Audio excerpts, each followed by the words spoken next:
picture of the universe as it was to these people, mingling what they knew of science, but what was not yet scientific, and therefore got themselves labeled as superstitious fools by the more accurate modern researchers.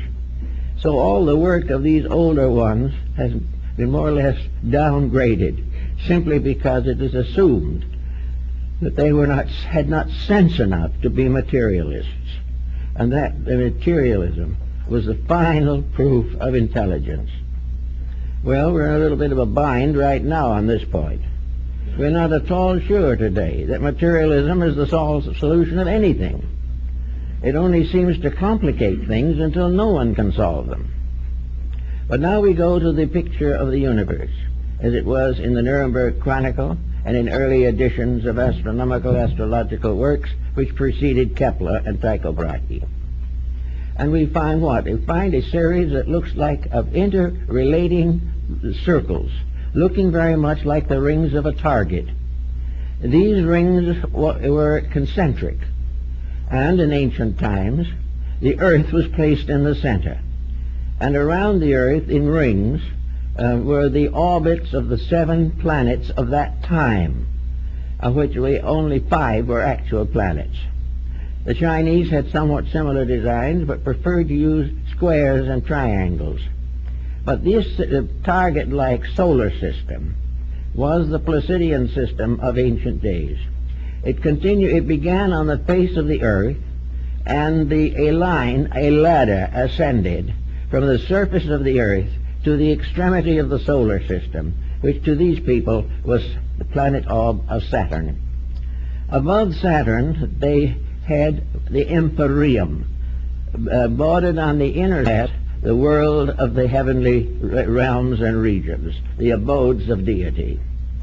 Therefore there were these 7 rings, concentric circles, ascending in order from the face of the earth, through the orbits of the moon, and then Mercury, then Venus, then the Sun, then Mars, then Jupiter, and finally Saturn. This was the target-like design, which for hundreds of years completely satisfied the needs of a world devoted to inward growth rather than to scientific complications. Now this target-like device, with its various rings, inspired a number of useful discoveries.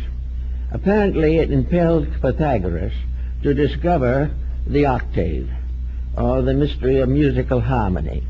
It permitted him also to discover the principal chords, and by stretching a thread or cord from the face of the earth to the upper end of the orbit of Saturn, he created a cosmic musical instrument. This has been reproduced in design and with diagrams of many values by Robert Fludd, the English Rosicrucian of the 17th century. Also, Fludd then took this design and laid it on the human body and came to the conclusion that the 7-fold division of Pythagoras was equally applicable to the physical structure of the human being, not only his composition, but his actual physical body. Little by little, therefore, this septenary system took over as a means of discovering the essential pattern behind life, to find out, if possible, what was good and what was evil, what was real, what was unreal, what was honorable, what was false. All these things were involved in the 7 deadly sins, the 7 cardinal virtues, one of which in each case was attributed to the planets. So they made a kind of moral universe by bringing all the moralities of life into the planetary structure. They also divided it into areas for continents. They divided the oceans from the land. They created the octave and set up the frets to discover the upper and lower octaves of music. They created a scale of sound, a palette of 7 colors. They developed all types of septenaries, and these septenaries are still more or less valuable. They knew the 7 senses. They also knew the 7 psychic powers of the human being. Everything was developed from a grand diagram. And when that diagram came down to us as on a flat sheet of paper, with the orbits of the planets and the elements indicated, and the empyrean or the divine realms above. The modern astronomer looked at it for a moment and said, it's rubbish. It's not the way solar is at all. This isn't it. This is pure fiction. Well, it may not be fiction, for the reason that reality may not be physical. And no matter how far we go, or how many planets or parts of the universe we discover, we may not have the answer. So instead of ridiculing this old idea, some have taken it and created from it formulas for the reconstruction of life. Now, we know that the ancient mysteries were the sacred institutions of knowledge. They were the universities. They were the gymnasium of education. They were all things to those who sought to know. So these ancient institutions accepted disciples into their structure by a system of rites or tests called initiations. And now in most cases, these initiations were 7 in number, and they advanced from the material to the most abstract. They formed the rungs of a ladder of growth, a ladder of unfolding internal potentials. The disciple ascended the ladder by overcoming the negative attributes of each of the 7 planets. He learned how to use knowledge and not abuse it. He learned to understand the difference between love and lust. He also sought to understand the difference between education and knowledge. These things gradually developed in many countries.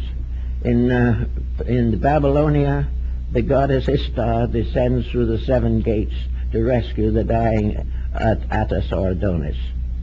The 7 different levels, like Muhammad, climbing the 7 rungs that fell from the sky, which led him up to the uppermost, and at each of the 7 gates was one of the 7 patriarchs of the Old Testament. But when he came to the 7th gate, so strangely enough, in a Muslim book, the guardian of that gate was Christ. Now all this has something to do with astronomy, because the ancient charts show these gates as parts of the orbits of the planets, the psychological universe lying behind the literal one. We find everywhere in the mysteries of Mithras the steps. The Mithraic philosophy reached Great Britain, and there still in the great houses of parliament and law are the symbols of the ancient rites. The Templar's headquarters in London was a place of initiation with 7 steps. All of these things remind us that these steps represent qualities. These qualities each rotates around its own sun. The emotional universe rotates around the intellectual or mercurial world. Everything works in an orderly manner. Now we go into the human body, and this is what the Buddhists call the mysterious cave of 7 parts. The 7 parts are the organs of the human body recognized by the ancients.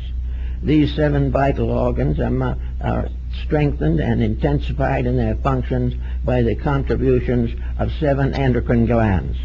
Every part of the system works together, and to get a key to one part comes far towards opening all the rest of the mystery.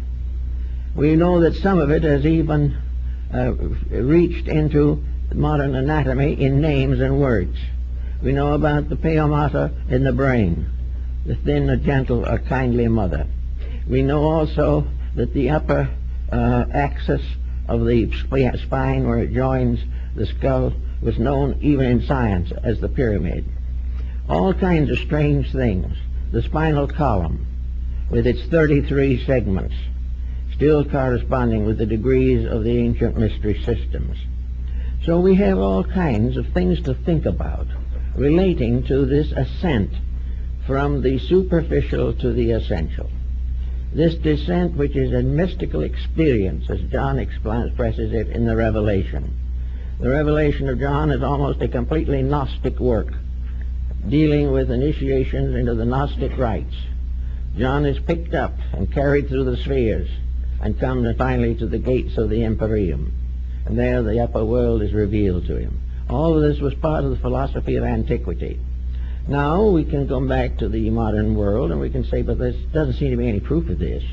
There doesn't seem to be any reason why we should expect to find something strange and mysterious at the top of this mysterious ladder that we talk about climbing. The ladder that was known to be pointing up to what the Egyptians called the Jewel of 7 Stars, which formed a constellation at the head of the ladder. All this was part of something. Here we have in India the mystery of the 7 chakras, aligned along the sympathetic parts of the gangliated structure. We also find the mysterious yogas, 7 yogas, tied into these 7 gangulated centers. Everywhere 7 days of creation. And all these things tie into something that we are trying to put together to find out what kind of a world we live in. For a long time it didn't really mean too much to us. We were getting along pretty well. The Bible told us that we would live 70 years. Well, when they came time to translate the Old Testament, the high priest Eliezer selected 70 elders to make the translation. And the first translation of the Jewish Bible is called the Septuagint, or the work of the 70. Every time you look around, you find 70. You find some reason for it. Now, in some cases, it is obvious that it is arbitrary. But it can't be arbitrary in all cases, because it ties into too many vital facts that we know in our daily experience. We know the octaves of elements just as truly as we do them in music. So out of all of this, there comes this vague suspicion that there might be some way of breaking through this mystery to find out something about the reality of ourselves.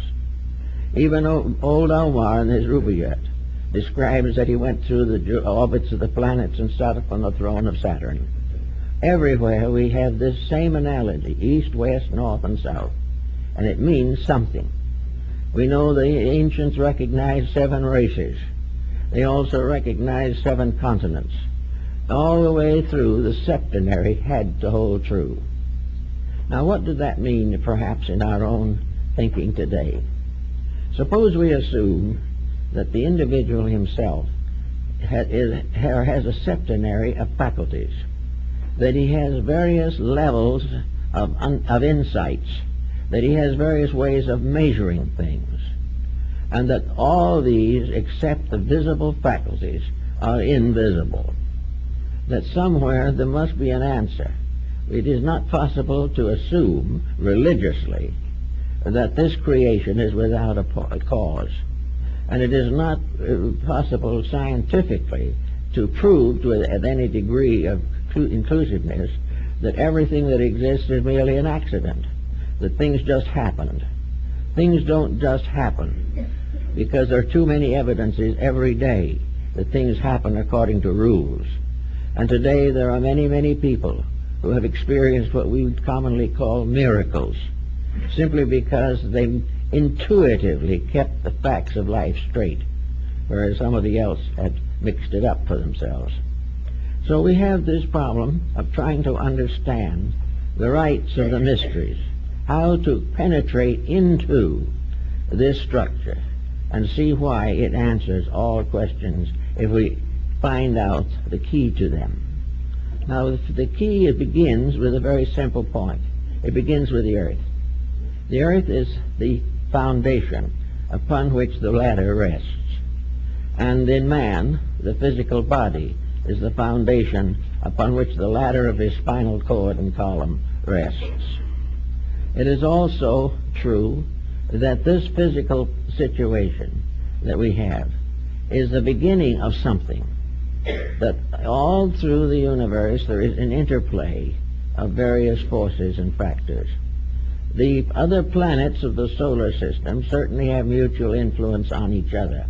Therefore, the whole universe is one tightly tied bundle of processes There is nothing accidental, incidental,